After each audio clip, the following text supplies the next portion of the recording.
కరీంనగర్ పట్టణంలో కలెక్టర్ ఆధ్వర్యంలో బాల కార్మికుల వ్యతిరేక దినోత్సవం సందర్భంగా పట్టణంలోని కలెక్టర్ కార్యాలయం నుండి గీతాభవన్ చౌరస్తా వరకు ర్యాలీ నిర్వహించారు. ఈ సందర్భంగా వారు మాట్లాడుతూ 14 సంవత్సరాల లోపు గల పిల్లలు చదువుకోవాలని, ప్రభుత్వం పిల్లల కోసం అనేక సదుపాయాలు చేస్తుందని, ఎన్నో పథకాలు పెట్టి ప్రభుత్వ పాఠశాలను మెరుగుపరుస్తుందని, అందులో పిల్లలను చేర్పించాలని, ఎక్కడైనా బాల కార్మికులు కనిపిస్తే చైల్డ్ లైన్ 1098 కి ఫిర్యాదు చేయించండి అని తెలిపారు. ఈ కార్యక్రమంలో లేబర్ డిపార్ట్మెంట్, సిడబ్ల్యూసి చైర్మన్, ఐసిడిఎస్సి ఇరిగేషన్ డిపార్ట్మెంట్, పోలీస్ డిపార్ట్మెంట్ తదితర డిపార్ట్మెంట్లు ఉద్యోగులు పాల్గొన్నారు.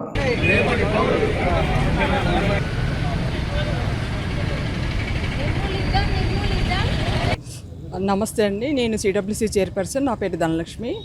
ఈరోజు ప్రపంచ బాల కార్మిక వ్యతిరేక దినోత్సవం సందర్భంగా మన కలెక్టర్ గారి ఆధ్వర్యంలో అందరూ స్టేక్ హోల్డర్స్, మన labour department, police department and women and child welfare department ఆధ్వర్యంలో అవగాహన లేక మొబైల్స్ అడిక్ట్ అవ్వడము, అంటే వాళ్ళు ఏజ్ కాని ఏజ్లో ఎర్నింగ్ చేసినట్లయితే దురలవాట్లకు కూడా బానిస అయ్యే అవకాశం ఉంటుంది. కాబట్టి ప్రతి ఒక్కరు కూడా ఈ ఒక్క రోజు స్పెషల్ అని కాకుండా ప్రతిరోజు కూడాను మనం ఈ వ్యవస్థను గమనించుకుంటూ పిల్లలకు.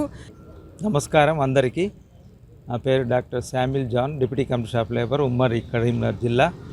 ఈరోజు ప్రపంచ బాల కార్మిక వ్యతిరేక దినం సందర్భముగా ఈరోజు ఈ ప్రపంచ బాల కార్మిక వ్యతిరేక దినాన్ని ర్యాలీగా మేము ప్రారంభిస్తున్నాం. ఇదే కాదు, ప్రతిరోజు కూడా అందరూ కూడా దీన్ని దృష్టిలో ఉంచుకొని ఈ బాల కార్మిక వ్యవస్థ నిర్మూలన చేసి అందరి బాధ్యత. కాబట్టి ఈరోజు మీ అందరికి కూడా మా లేబర్ డిపార్ట్మెంట్ తరఫున, మా స్టాఫ్ తరఫున, ఇక్కడ వచ్చిన అందరి తరఫున అభినందనలు తెలియజేస్తూ మనం బాల కార్మిక వ్యవస్థ